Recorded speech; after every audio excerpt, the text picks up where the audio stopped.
Welcome to the News at 10. I'm Jude Binkley. This week, lawmakers proposed items everyday Idahoans will certainly find interesting.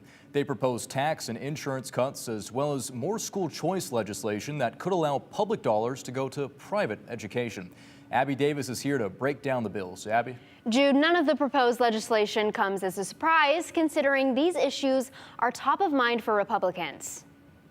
The start of the session is always a lot of everybody moving. Now, 3 weeks in, Now you're starting to see the bills come out. that includes House Speaker Mike Moyle's proposed income tax cut. This is the big tax cut, about $240 million. The legislation would drop the flat rate for Idahoans from about 5.7% to 5.3%.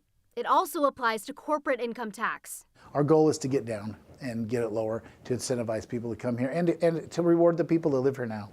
Democrats worry there's not enough room in the budget. I do have a serious question as to whether this much money is affordable, especially if we're going to look at the grocery tax, which I think is something that people want. Friday, That I just don't think we can afford to continue. Republicans introduced legislation to repeal Medicaid expansion. The mostly federally funded program provides health care for about 90,000 Idahoans. State cost was $32 million. State cost now is $110 million. That's why we bring this legislation, I think, to have a closer look at how much this has gone up. Hillary Hagan doesn't agree.